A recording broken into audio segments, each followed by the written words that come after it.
안녕하십니까. 금쪽 같은 제주물 시즌2 벌써 마지막 4번째 이야기 시작하겠습니다. 저는 오늘도 진행을 맡은 박슬기입니다. 2024년 4월 콜롬비아 수도 보고타에서는요. 극심한 가뭄으로 수도가 끊기는 일이 발생했다고 합니다. 급수차가 동원되고 어린 아이들도 물을 길어 나르는 상황이 됐는데요. 그 기사를 보면서 가끔 우리도 단수 안내 문자가 오거나 방송이 되면 아유, 물 어떻게 해야 될까? 이 물을 그러면 언제까지 없는 상태에서 우리가 살아야 하지? 뭐 여러 가지 생각을 하게 될 겁니다. 오늘 강연은요, 바로 그 질문에서부터 출발을 합니다. 물이 귀했던 옛날에서 또 풍족히 지내는 오늘에 이르기까지 물은 언제 어떤 역사를 거쳐서 우리 곁에 흘러왔을지 생존의 발자취나 다름없는 물 개발의 역사를 마지막이니만큼 좀 더 폭넓게 들여다보도록 하겠습니다. 금쪽 같은 제주물 시즌2 오늘도 강연 함께 해줄 두 분 소개해드리겠습니다. 먼저 정말 가득 찬 물 허벅처럼 든든한 분이십니다. 우리 박성은 리포터 역시 나와주셨네요. 안녕하세요. 네, 반갑습니다. 네, 가득 찬 물어벅처럼 통통하진 않지만 비어있다고 생각하고 마지막 시간만큼 물어벅을 가득 채울 수 있을 정도로 많이 배우고 많이 담아가도록 하겠습니다. 마지막 시간에 약간 입이 튼 것 같아요. 네. 멘트가 좋습니다. 시즌3 기대해도 좋습니다. 기대하겠습니다. 그리고 옆에는요, 시원한 물이 콸콸콸 나오는 수도꼭지처럼 생생한 경험담을 곁들여 주시는 조천이 용천수 지킴이 김수정 운영위원입니다. 안녕하세요. 안녕하세요. 오늘도 제주의 생생한 물 이야기를 여기 계신 소장님한테 많이 배워서 가려고 오늘 작심하고 왔습니다. 정말 기대됩니다. 네, 기대해 주셔도 좋을 것 같습니다. 네, 좋습니다. 자, 금쪽 같은 제주물 시즌2 마지막 4번째 이야기의 물꼬를 터주실 분 소개합니다. 제주 수자원의 산 증인이라고 해도 과언이 아니신 분입니다. 곧잘 연구소의 고기원 소장님을 모시겠습니다. 안녕하십니까? 네, 안녕하십니까? 네, 무대로 모시겠습니다.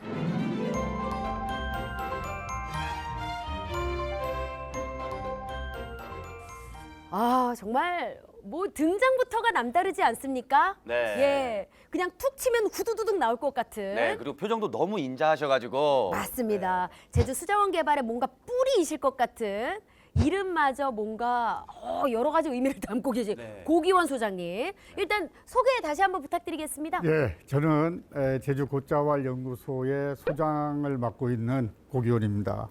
반갑습니다, 반갑습니다. 소장님. 최근에 제주 물 100년사 집필에도 참여하신다 들었어요. 네, 금년도에 이제 제주 특별자치도에서 제주물 100년사를 만드는 그 프로젝트를 시작을 했거든요. 거기에 저도 힘을 조금이라도 보태기 위해서 부지런히 일을 하고 있습니다. 그러면 오늘 100년의 이야기까지는 아니지만 그의 버금가는 이야기를 어떻게 들려주실 수 있을까요? 그렇게 하기 위해서 제가 이 자리에 나왔죠. 박수 한번 드릴까요? 예. 네, 박수. 감사합니다. 박수 한 번에 10년씩이에요. 맞아요.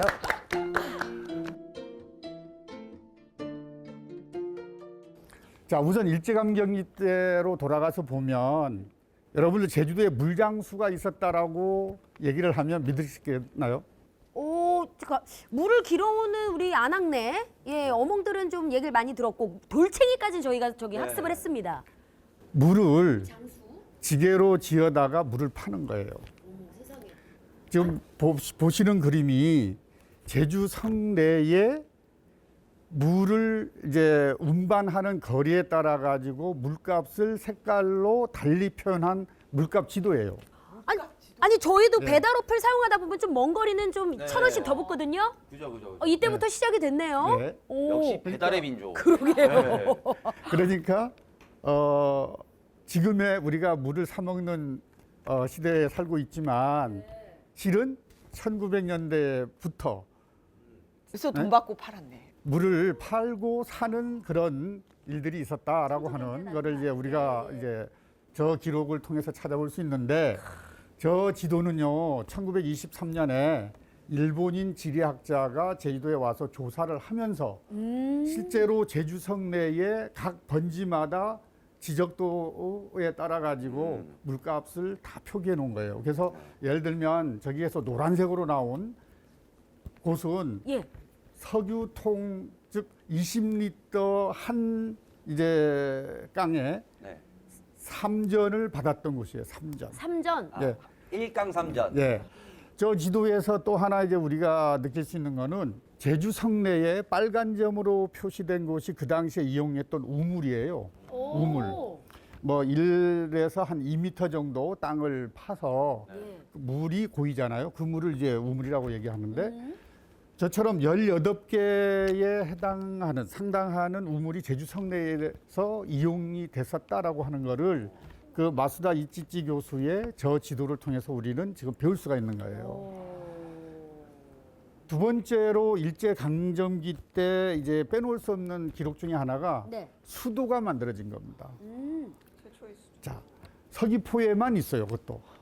서귀포에 처음으로 수도가 만들어진 게 정방폭포 위쪽에서 나오는 용천수를 이제 파이프로 연결을 해서 서기항이 있는 곳까지 끌고 가서 공동수도도 만들고 개인 주택에 수도를 가설해주고 이렇게 했거든요. 그때 당시에 수도가 예. 참 있었다라고 하는 그 자체가 놀랍지 않습니까? 정말요. 예. 근데 놀랍기도 한데 아까 지도 마수다 이치지 교수가 그린 지도도 그렇고 지금 수도를 일본이 연결했다는 거잖아요. 그럼 어떻게 보면 제주도를 더욱 더 효과적으로 식민지화하기 위해서 했다고 한 거라고 생각이 드는데 좋지만 좀 가슴 아픈 역사의 이야기지 않을까 그러게요. 그런 생각도 들어요. 씁쓸하네요 또. 네. 떠난 다음에 저희가 다시 개발을 더 잘했을 수도 있지 않을까요? 둘이 한번 싸워보세요. 어. 예. 파이트! 그렇게 합시다. 우리 일제 떠나고. 네, 하자. 네. 네, 좋은 시대에 살고 있잖아요. 우리 네, 좋네. 저희 화했어요. 그럼요. 예. 그 일제 강점기 때에 저런 이제 일들이 새겨 이제 나기는 했지만 뒤에 나오는 서호 같은 경우에는 마을 주민들이 스스로 수도를 만든 거예요. 아. 마을 주민들이 마을 주민 스스로 돈을 우리가 개발한 게 맞습니다. 모으고 네. 예, 마을 주민들이 돈을 모으고 또 일본에 가서 살고 있는 교포들에게 돈을 보내 가지고 일본에서 파이프를 서기항으로 사오는 거예요. 그래서 서귀포항에서 이제 파이프를 하역을 해서 우마차로 싣고 서울이까지 운반을 해서 수도를 만드는 그런 일. 그리고 맨 마지막에 이제 상효 이제 수도가 있는데 저 수도는 돈내코에서 저 해안변 신효 상효까지 물을 끌고 간 거예요. 저것도 역시 마을 주민들이 돈을 모아가지고 만들었고 일본에 살고 있는 교포들의 지원도 많이 받았어요. 좀 일제 강점기 때 만들어졌긴 하지만 그래도 그 주민들이 열정이 대단히 우리가 박수를 보내줘야 될 사항입니다. 위기를 기회로 만든 그 당시 주민들이에요. 진짜 대단하시다. 살아 있었네. 그들의 그런 멘탈과 정신이 있었기 때문에 네. 우리도 어떻게 보면 지금 이렇게 풍족하게 그렇죠. 예, 생활하는 게 아닐까 싶습니다. 여러분들 서귀포에 예. 물을 이용해서 수차를 돌려서 전기를 만들었다라고 하는 그런 얘기를 들어보신 적이 있나요? 아, 저는 금시초문이에요. 자, 그래요? 일제 강점기 때 보면 저 두만강, 압록강, 뭐 우리나라의 낙동강, 금강, 한강 이런 데는 수력 발전을 많이 했잖아요. 그런데 제주도에도 했다. 수력 발전소를 만들었다라고 하는 얘기 잘 아마 모르신 분들이 많을 텐데 이거 확 와닿진 않네요, 네. 진짜. 실제로 서귀포의 천지연 폭포로 떨어지는 물을 이용해서 수력 발전소를 만들어서 1972년도까지 그 수력 발전소의 전기를 서귀포 시민들이 썼어요. 실제로. 최근까지 네. 쓴 거네요. 네, 72년도까지. 72년도까지 썼어요. 진짜 한 5, 60년 전이네요. 그렇죠. 불과? 네. 오. 근데 지금 그림에 보시면 1925년도에 처음으로 천지연 폭포에 떨어지는 물이 수량이 워낙 많으니까 이 물을 이용해서 수력 발전을 한번 할 수 있을까 검토를 하기 위한 조사를 처음으로 실시해요. 그리고 난 다음에 1년 뒤에 여기가 해도 괜찮겠다라고 하는 그 결론을 잠정적으로 내리거든요. 근데 당장 그렇다고 해서 시작한 건 아니고 한 10년 정도 그냥 묻혀졌다가 1937년도에 와서 비로소 여기에 수력발전소를 만들겠다라고 하는 이제 소위 그 허가를 받습니다. 또 허가가 37년도에 받고 난 다음에 실제로 수력발전소가 이제 가동이 되기 시작한 거는 이제 1943년이니까 한 6년이 지난 다음에 만들어졌거든요. 그러니까 결론적으로는 1924년도부터 25년도부터 검토가 돼서 네. 1943년도에 비료소 서귀포에 천지연 폭포 물을 이용해서 수력 발전을 했고 어허. 그 수력 발전을 통해서 얻어진 생산된 전기는 뭐 그렇게 많은 큰 대용량은 아니지만 그렇겠죠. 지금으로 얘기하면 한 6천 가구에 많은데요? 60와트 정도의 전등, 백열등 하나 있죠. 네. 좀 밝게 나오는 백열등, 네. 60와트. 그게 어디예요? 예, 그 정도로 쓸 수 있는 전기를 생산했다는 거예요. 우와. 아니, 지금 보면 25년부터 43년 수력발전소가 건설되기까지의 기사들을 그렇죠. 발췌를 네. 해오셨는데, 와, 이거 너무 신기하네요. 네. 예. 자원을 우리가 갖고 있는 자원을 이렇게 에너지로도 쓸 수 있었던 거를 과거에 우리 선조들은 우리한테 보여주는 거예요. 네. 감동이에요. 네. 자, 이제는 일제강점기가 이제 끝나고 1948년에 해방이 되어서 네. 비로소 우리 힘에 의해서 제주도의 물 부족 문제를 해결해 나가는 그런 과정이 시작이 됐는데 실질적으로는 이제 1953년에 제주시에 금산수원이라고 하는 수원지가 있어요. 네. 산지천에서 저 부두 쪽으로 조금 가면 김만덕 기념관이 있죠. 네. 그 뒤편에 있는 데인데 지금 이제 보시는 사진에서 그림에서 오른쪽에 있는 곳이 지금의 그 금산수원지의 모습이고 왼쪽에 있는 거는 4, 5년도쯤에 이제 그 금산수원지의 그 당시의 모습이거든요. 근데 저 해안변에 있는 물을 지금 별도봉에 그 오름 있는 데까지 올려가지고 물을 이제 정수를 처리해서 정수하고 난 다음에 제주 시내로 보내주는 그런 소위 현대식, 근대식 수도를 53년에 착공한 거예요. 오. 그전에는 제주시에 상수도라고 하는 게 없었어요. 세상에. 네. 소장님, 금산수원에서 별도봉은 너무 멀지 않나요? 그 별도봉까지 물을 끌어올리는 과정이 네. 우여곡절이 되게 많았어요. 펌프로 이제 발전기를 돌려가지고 펌프로 밀려줘야 될 거잖아요. 네. 물이 안 올라가는 거예요. 네. 또 물을 올려놓으면 중간에 파이프가 다 터지는 거예요. 수업 때문에. 그래서 그러한 그 소위 통수 시험을 하는 과정에 상당한 어려움을 겪었고 결국은 그게 이제 기술로 된 거지만 그 문제점들을 해결해 나가면서 제주도 자체적으로 수도를 이렇게 해야 되겠구나라고 하는 이제 노하우를 축적하는 그런 참 학습의 효과가 굉장히 컸지만 어쨌거나 1953년에 시작해서 57년에 제주시에 근대식 상수도가 만들어짐으로써 제주시는 비로소 상수도 시대를 연 거예요. 이제 그 다음에 이제 역사적인 사건이 생겨나는데 예. 1961년도에 들어와서 예. 제주도에서 처음으로 땅 속에 있는 물, 즉 지하수를 개발하는데 성공합니다. 오, 완전 빅뉴스. 그렇죠. 네. 그러니까 눈에 보이는 물만 먹고 살았어요. 그 전에는 예. 그죠. 용천수 솟아나는 물, 비가 오면은 움푹한 물통에 고이는 물 이런 거 눈에 보이는 물만 먹고 살다가 땅을 굴착을 해서 땅을 파가지고 땅 속에 흐르는 물을 펌프로 끄집어 올려서 먹는 것이 제주도에서 시작이 된 거예요. 그게 1961년도 일입니다. 야, 두드렸더니 열렸네요, 드디어. 네. 예. 근데 그 과정이 재밌는 게 그 당시에 도지사를 지냈던 김영관 지사께서 예? 하와이에 공무원을 보내서 하와이의 사람들은 어떻게 물을 해결했느냐라고 하는 걸 배우고 와라. 출장도 보내요. 해외 출장. 네. 61년도에? 그렇죠. 61년도에 출발하면 몇 년도에 도착하는 거예요? 근데 돌아올 때는 그 공무원들이 돌아올 때는 땅을 파는 굴착기를 하와이에서 갖고 온 거예요.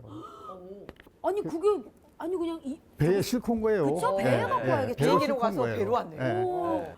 그래가지고 고생을 많이 하셨네요. 애월읍 수산리에서 61년도 10월 달에 처음으로 관정 굴착을 시작해서 11월 달에 지하수 개발에 성공하거든요. 우와.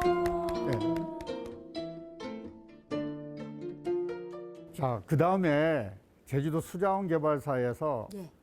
결코 잊을 수 없는, 놓칠 수 없는 중요한 사건이 어승생 저수지 개발이에요. 이제 본인이 직접 등판하셨어요. 네. 보입니다, 보입니다. 예. 왼쪽에 스케치한 그림이 있죠. 네. 저게 1966년 6월 20일 제주도를 방문한 박정희 대통령이 제주 호텔 메모지에 직접 그림을 그린 거예요. 어머! 저 그림의 제목은 제주도 수자원 개발 기본 구상도라고 우와. 하는 제목의 그림입니다. 지금 저 스케치에서 표현하고자 하는 거는 뭐냐? 네. 한라산 이제 고지대에서 용천수가 쭉 흘러내려오는데 네. 그거를 댐에 막아서 그 댐에 있는 물을 파이프로 중산간 지역의 목장, 불악, 공장 이런 데 보내주면 제주도의 물 문제가 해결될 게 아니냐. 응? 저 이제 스케치가 제주도지사한테 전해지고 제주도지사가 이제 그 당시에 건설부 장관한테 이제 보고되고 이렇게 해가지고 67년도에 4월 20일자 어승생 저수지 개발공사가 기공이 됩니다. 야. 착공이 돼요, 착공이. 아니 제주 도민분들 완전 열광의 도가니였겠는데요. 그렇죠. 67년도 4월 20일 기공이 돼서 뭐 공사가 아주 순조롭게 진행됐어요. 물론 그 공사를 진행하는 과정에 그때의 제주도 어승생 저수지랑 지금 1100도로 공사하는 데에 500명의 국토건설단이 내려왔어요. 500명이. 그래서 지금 오른쪽에 맨 아래쪽에 보이면 사람들이 많이 모여 있는 사진이 있는데 저게 국토건설단의 그 당시에 이제 와서 어승생 저수지로 이렇게 보내기 직전의 사진이에요. 엄청난 운집인데요. 예, 예. 오. 그래서 댐을 만들려면 길도 잘 뽑혀 그렇죠. 있어야 되니까. 뭐 길도 그렇죠. 어승생 그 저수지 뭐 이렇게 다 흙도 퍼내고 다 해야 되잖아요. 하여튼 그렇게 해서 저수지의 공사를 완료해서 물을 채웠어요. 근데 하루 지나고 나니까 그 물이 온데간데 없이 다 사라졌어요. 왜요? 바닥이 터진 거죠. 그러니까 밑 빠진 독에 물을 부었어요? 그랑 마찬가지죠. 아이고 아이고. 큰일이다. 이제 어떡해? 저수지 공사를 이제 할 때 일반적으로는 육지에서는 내륙에서는 점토로 이제 막 다지잖아요. 바닥을. 그러면 수압을 이겨내요. 점토가 워낙 단단하니까. 근데 제주도 흙은 물이 잘 빠지는 흙이에요. 네. 그 흙으로 갖다가 저수지 바닥을 깔아놨으니 쭉쭉 잘 빠져. 어떡해. 물이 이제 다 도망가는 거죠. 그러니까 큰 정수기 만들어놨네. 저수지 만들라 했더니. 자, 금을 받아 먹으면 되는데. 아니 공든탑이 무너지는 순간인데요. 자, 저 앞에 그림 왼쪽 상단에 예? 보면 구멍이 뿡하게 났죠. 어이, 싱크홀처럼 났죠. 네, 저 싱크홀처럼. 싱크홀 얘기하려고 그랬어요 네. 지금. 저 구멍이 네. 그 구멍난 구멍이에요. 그렇죠. 그럼 어떻게 메웠대요? 더 큰 돌을 막아야 되나? 결국은 뭐 기술자들 얘기, 실험 뭐 이런 거 팍 하고 해서 결정한 게 뭐냐? 오 어떻게 됐죠? 바닥을 비닐로 까는 거예요. 저 중앙 가운데 사진 보시면 리어커가 있고 네. 비닐을 이렇게 까는 모습의 이제 사진이 보이는데 그것이 그 당시에 비닐을 까는 바닥에 비닐로 다 까는 거예요. 지금 연한 부분이 예. 비닐인 거예요. 아, 예, 진짜 하얗게 이거 보이는 뛰는 놈 위에 부분이. 나는 놈 아니에요, 진짜? 예. 와. 다 막아버리겠다. 터질 바에 그냥 네. 가둬버리겠다. 그러니까. 네. 그래가지고 저수지의 공사를 마무리해서 물을 채우니까 안 새는 거예요. 야 그러면 어떻게 뭐 물어벅에서는 이제 완전 졸업이에요? 그렇죠. 아, 우리 어머니 그러니까 만세. 아유. 이게 이 어승생 저수지가 사람 같으면 와. 저수지가 이제 우리 사람 같으면 머리고 예. 네. 이 양쪽에 팔이 이렇게 뻗으면 예. 파이프가 어. 제주도 동서쪽으로 다 연결된 거예요. 그러니까 서쪽으로는 저 안덕면 이제 창천리까지 내려가는 거고 동쪽으로는 구자읍 송당리까지 내려가는 거예요. 그러니까 끝과 끝을 다 그쵸. 간 거네요. 최고다. 이게 그 당시에 광역 상수도 개념이에요. 광역 상수도. 수원지 하나를 놓고 제주도의 거의 중산간 지역은 다 물을 보내줬으니까 어마어마한 거죠. 호텔 그 메모지에 스케치 한 장 한 거 가지고 그러게요. 제주도의 삶의 질이 달라졌잖아요. 그래서 물의 혁명과 역사가 네. 이루어졌네. 그 당시에는 이 어승생 저수지 건설 공사를 물의 혁명이라고 얘기했어요. 물의 혁명. 그럴만요. 예. 자, 이제는 그 물 개발의 초창기 때에 참 가슴 설레고 어떻게 보면 도민들이 참 잔치를 하는 네. 그러한 그 기쁨의 순간들을 이제 뒤로 하고 뭔 또 일이 이제 있어. 뭐가 있구나. 아, 안 좋은 얘기인가 봐요. 어떻게 지금. 보면 뭐가 있어. 잠깐 이제- 마음의 준비 좀 해요. 네. 어떻게 보면 예. 이제 풍족한 시대에 살다 보니까 생겨날 수밖에 없는 좀 안 좋은 일들이 생겨나기 시작하는 거예요. 그게 나오는구나. 불급했네. 그래. 그래서 문제점이 네. 있었구나. 없었던 자. 때를 생각 못하고 또. 자, 1961년에 처음으로 지하수 관정이 개발이 되고 난 이후에 물이 부족하니까 돈이 있는 사람들은 다 지하수 관정을 뚫기 시작하는 거예요. 그냥 냅다 꼽는 거군요. 네. 아, 뭐 밤마다 다 어떻게 보면 관정을 다 개발을 해서 지하수를 쓰기 시작하는 거예요. 어떻게? 그럼 어떻게 돼요? 그러다 보니까 예. 80년대 말에 와서는 저 이제 그림에 나오지만 무분별한 개발에 고갈되는 지하수, 지하수의 해수와 우려, 뭐 이것처럼 수량 수질에서 제주도 지하수가 망가지고 있다. 이거를 그냥 방치해서는 안 된다라고 하는 정말 이슈 중에 큰 이슈가 지하수 이슈로 생겨난 거예요. 난개발이 네. 피해네요. 맞아요. 그러니까 지하수를 최초로 개발해서 30년도 안 돼서 제주도 지하수에 문제가 발생하기 시작한 거예요. 어떡하냐. 어떡해. 왜 그런 일이 생겨났느냐? 네. 지하수를 개발하는 것을 규제할 수 있는 법이 없었어요. 돈과 땅만 있으면 마음대로 다 뚫을 수 있었어요. 나 이 얘기 어디서 들었던 것 같아. 우리 예. 동네 할아버지. 야, 네. 우리 집 마당도 파면 지하수 나와. 오. 왜냐면 조천은 용천수가 엄청 많이 발달됐고 그렇죠. 지하수가 제일 많은 지역이라서 아, 제가 이거 할아버지들한테 들었던 것 같아. 자, 이러한 일이 반복이 되니까 1991년 12월 31일 제정 공포된 제주도 개발 특별법이다라고 하는 법이 있었어요. 아, 좀 많이 늦게 나왔네요. 그 법이 만들어지면서 네. 제주도에 지하수 굴착 이용 허가 제도가 도입이 됩니다. 우리나라에서 처음이에요. 전국 최초요. 네, 전국 최초예요. 제한해야 될 것 네. 같아요. 제가 봐도. 자, 그래서 제주도에서 지하수를 개발 이용하고자 하는 자는 도지사한테 허가를 받아라. 그리고 지하수를 쓰고 있는 사람은 쓰는 양만큼 원수대금이다라고 하는 세금을. 일종의 세금을 내라. 오. 뭐 엄격한 의미에서 세금은 아니에요. 예. 예. 근데 소세. 이해하기 쉽게. 예. 그리고 지하수를 뚫고 싶으면 환경 영향 평가를 받아라. 와, 오염시키지 말라고. 정말 지하수를 앞으로 개발 안 돼. 이렇게 할 정도의 강력한 법을 만든 거예요. 우와.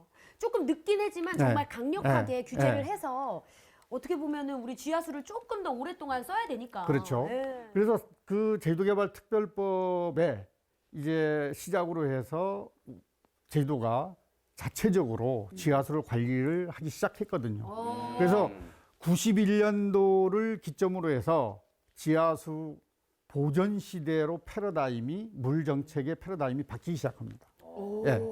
그리고 또 하나는 이제 94년도에 예. 우리나라 대법원에서 네. 굉장히 충격적인 판결이 있었어요. 뭐죠? 자, 그때 당시에 생수라고 했는데 네. 전국의 12개 생수 업체들이 네.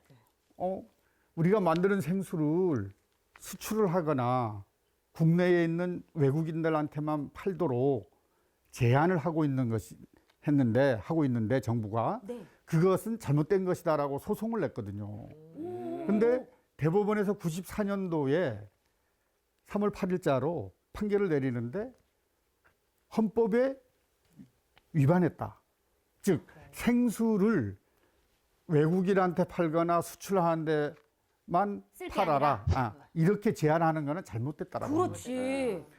다 풀어라라고 하는 거예요. 그럼 우리나라 사람인데 우리 물 못 먹으면 어떻게 네. 너무 억울하죠. 그랬습니까? 예. 네. 그 당시에 대법원 판결이 쇼킹한 거예요. 아, 그때 당시엔 그랬겠네요. 예. 원래 안 그래서 그랬으니까. 예. 그래서 정부에서 먹는 물 관리법이다라고 하는 법을 만들어서 국내의 생수 시장을 완전히 오픈시킨 거예요. 완전히. 맞아. 야, 누가 물을 사 먹냐? 이랬었는데. 네. 누가 물에 대한 법을 이렇게 만들어 놨 네. 그러네. 이거 지금 진짜 끓여 처음 먹었어요. 봤어. 응. 보리차? 그래서 네. 94년도에 대법원이 저런 판결을 내리니까 제주도로 생수를 개발하겠다라고 기업들이 올 수 있잖아요. 네. 그래서 그때에 이제 도지사를 하셨던 신구범 지사가 자, 생수를 개발하는 목적으로 사기업이 지하수 허가해 주는 거는 안 해주겠어.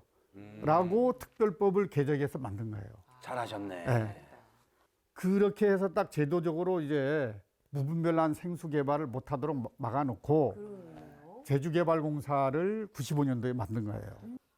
이제 개발공사가 해야 될 일이 네. 먹는 샘물 개발을 해라. 어. 라고 해서 이제 먹는 샘물 개발이 본격화가 된 거예요. 우와. 이 먹는 샘물이 개발이 주는 의미는 뭐 여러 가지가 있을 수 있지만 제주도 지하수의 가치를 아주 되게 높여놓는 그러한 일이 되는 거예요. 맞아요. 저는 진짜 이게 궁금했어요. 그 삼다도에 있는 먹는 샘물이 시장률 점유율이 1위거든요. 네. 그 비밀 어떤 게 있길래 오랫동안 1위를 할 수 있는지. 자, 우선은 제주도가 깨끗하잖아요. 청정 지역에서 만들어지는 지하수로 만드는 먹는 샘물이다라고 하는 이미지. 맞아. 이게 하나가 있고 물도 약간 투명한 것 네. 같더라고요. 두 번째는 제주도가 화산섬이잖아요. 네. 다 현무암질 용암으로 만들어져 있는데 이 현무암질 용암에는 자연적으로 암석 속에 포함되는 방사성 물질이 없습니다. 자, 화강암이나 변성암이나 육지 위에 땅속을 이루고 있는 지층들은 자연적으로 방사성 물질을 들어있어요. 근데 제주도에 현무암에는 거의 없어요. 그러니까 방사성 물질이 없는 것을 포함한 수질적으로 굉장히 깨끗한 물이다 라고 하는 것이 전국에 이렇게 알려지고 이렇게 하면서 제주도 산 먹는 샘물이 어떻게 보면은 전국의 뭐 시장 점유율을 40%를 쭉 꾸준히 이어갈 수 있는 그런 하나의 힘이 되는 거죠. 맞습니다. 예. 자, 1995년도에 삼다수를 이제 만드는 제주개발공사가 만들어지고, 그래서 지금에 이제 거의 30년이 됐잖아요. 자, 한번 그동안 얼마나 성장했느냐라고 하는 것을 따져보면, 예. 98년도에 임직원 수가 약 33명, 한 30명 정도 됐어요. 출발할 때는. 근데 지금은 거의 1000명이에요. 1000명. 제주도에서 이렇게 큰 기업 없어요. 예, 가장 큰 기업이에요. 예, 그만큼 고용 창출을 개발공사가 하고 있고, 두 번째는 매출액을 한번 보시면 매출액이 98년도에 88억이었는데 와, 이때도 어마어마한데. 예, 작년도에 3,500억이에요. 3,500억. 예, 그러니까요. 굉장히 엄청난 비약적인 발전을 했죠. 예.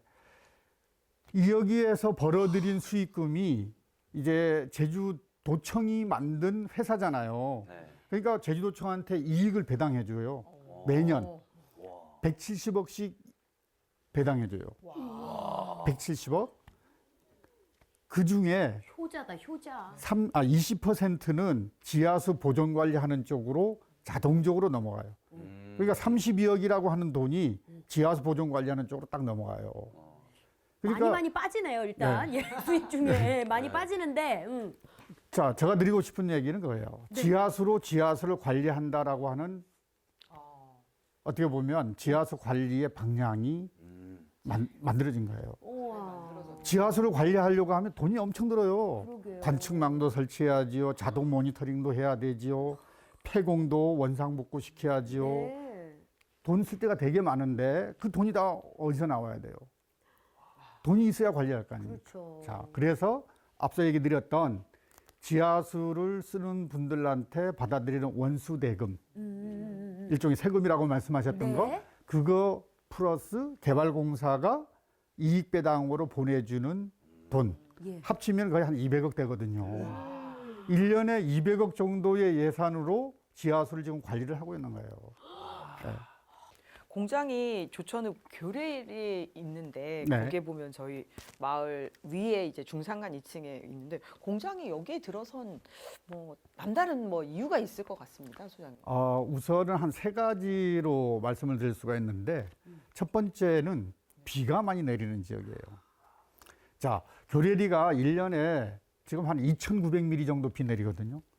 제주시가 1,550mm 정도 내리는데 거의 갑절이 더 많이 내려요. 그리고 그 제주개발공사가 위치한 곳에서 한라산 쪽으로 가면 성판악, 진달래밭 이렇게 있는데 그쪽은 비가 5,000mm 가까이 내리는 곳들이에요. 그러니까 비가 많이 내리는 곳에 지하수가 많이 만들어지겠죠. 그러면 거기에서 뭐 조금 뽑아 쓰더라도 영향이 거의 없겠죠. 다시 채워지는군요. 그래서 일단은 수량이 풍부한 곳을 찾았다라고 하는 것이고 두 번째는 지금 공장이 위치한 곳에서 조금만 한라산 쪽으로 가면 국립공원입니다. 한라산 국립공원.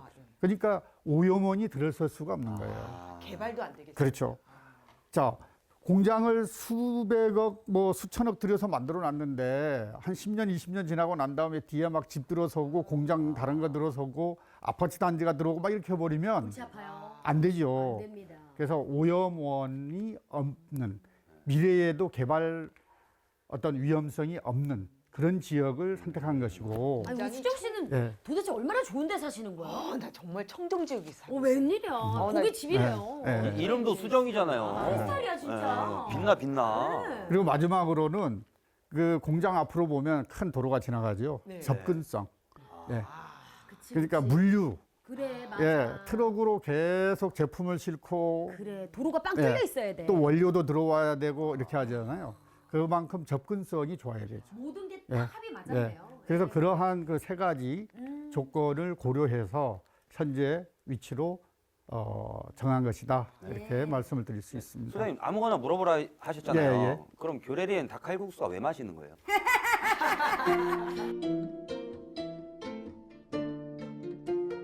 자, 이제는 조금 우리가 현실적인 얘기를 좀 하면서 과거의 기록으로부터 우리들이 무엇을 교훈으로 삼아야 될 것인가라고 하는 그런 점에 대해서 좀 얘기를 드리도록 하겠습니다. 지하수는 땅을 통해서 만들어지고 땅을 통해서 오염이 일어납니다. 그죠? 자, 하늘에서 내리는 비가 땅을 거치지 않고 지하수로 만들어질 수 있는 방법이 있을까요? 없지요. 그렇죠. 땅을 억지로 통해야 집어넣지 됩니다. 않는 한. 예 네. 무조건. 네. 땅을 통해야 됩니다. 네. 그러면 땅이 물이 잘 스며들 수 있는 자연 상태를 유지를 하는 면적이 많으면 많을수록 지하수의 수량은 안정적으로 유지됩니다. 자, 저 그림에서 보면 왼쪽은 1980년도에 제주도의 토지 이용 현황입니다. 예. 빨간색이 도시 지역이고 초록색들이 산림 지역이에요.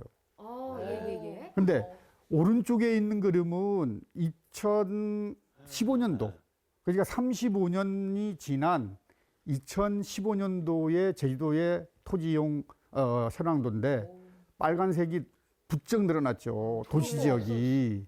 그리고 더 눈에 띄는 거는 초록색이나 녹색이 줄어든 대신에 노란색이 많이 있죠. 예 맞습니다. 노란색이 다시예요. 농업 지역이네요. 예. 하우스. 자, 그러다 보니까 물이 땅속으로 스며들 수 있는 면적이 점점 줄어들고 있다. 이 그림은 비닐하우스가 있는 곳들을 찍어 놓은 그림입니다. 아유 많다. 자, 오른쪽에 있는 게 최근에 이제 그 비닐하우스 이제 그 지도인데 예. 저 사진에 나온 것처럼 비만 오면 비닐하우스의 빗물이 저렇게 배수로로 떨어져 가지고 다 사라져 버립니다. 땅속으로 안 들어가요. 소장님 서귀포 이쪽은 엄청 하우스가 엄청 많네요. 그렇죠. 와. 거의 해발 200m 미만 지역에 하우스가 없는 지역이 없다라고 해도 과언이 아닐 정도로 하우스 면적이 되게 넓어요. 하우스가 농업을 이제 하시는 분들한테는 굉장히 중요한 시설이에요. 그렇죠. 예.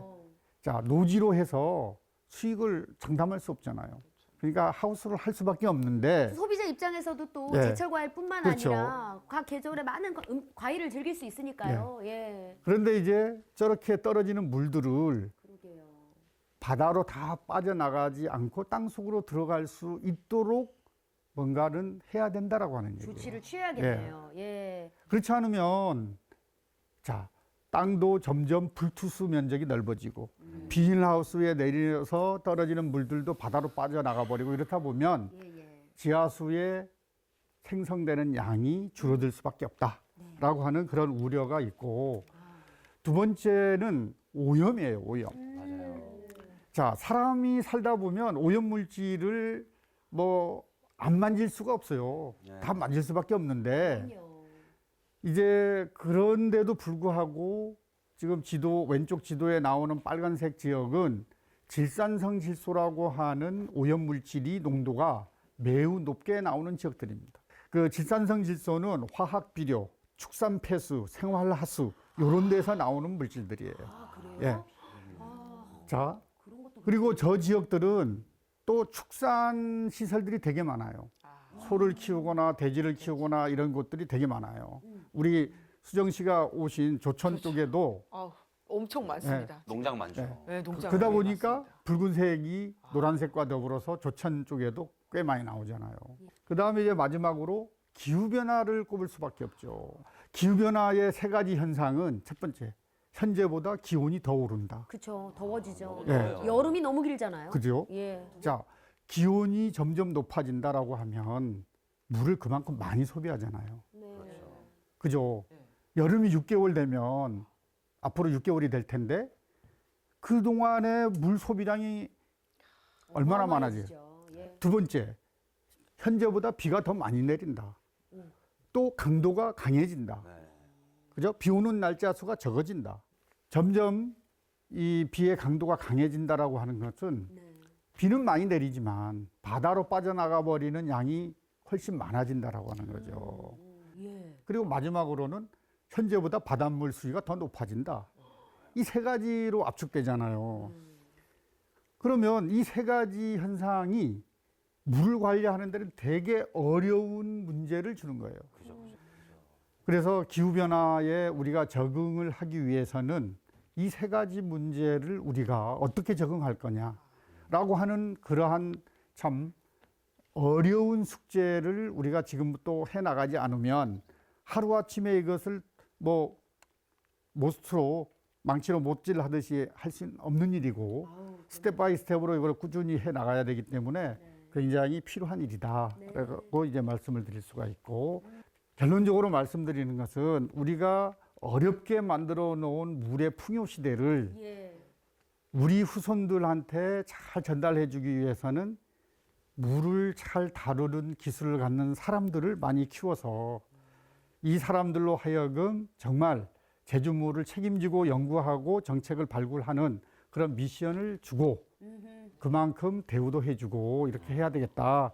근데 전문가들이야 명의가 될 수 있지만 저희 같은 일반인은 뭐 간호조무사라도 하려면 어떤 노력이 필요한지 궁금하거든요. 우선은요, 제주 지하수에 대한 관심을 가져줘야 됩니다. 자, 제주도민 모두가 물을 사용하는 사람들이에요. 그러면 가장 어떻게 보면 최일선에서 지하수를 지키는데 기여하거나 협조할 수 있는 사람들이 도민들이에요. 도청이 다 지하수 관리를 못합니다.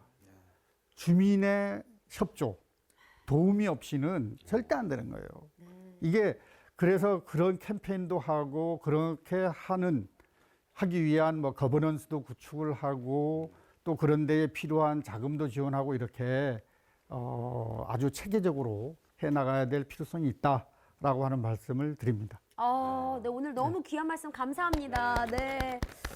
와, 정말 오늘은요, 제주의 물 한 방울이 간이수도를 지나 지하수도 지나 또 저수지를 지나서 1등 샘물이 탄생하는 제주물 백년사를 우리 고기원 소장님을 통해 들어봤습니다. 자, 그 긴 물길 위에서 함께 배우고 정말 감탄했던 시간입니다. 여러분들께도 뜻깊은 여정이 되셨길 바라면서요. 금쪽 같은 제주물 시즌2 아쉽지만 여기서 마치겠습니다. 함께 해주신 우리 수정 씨, 또 성호 씨 너무 감사합니다. 네. 감사합니다. 고맙습니다.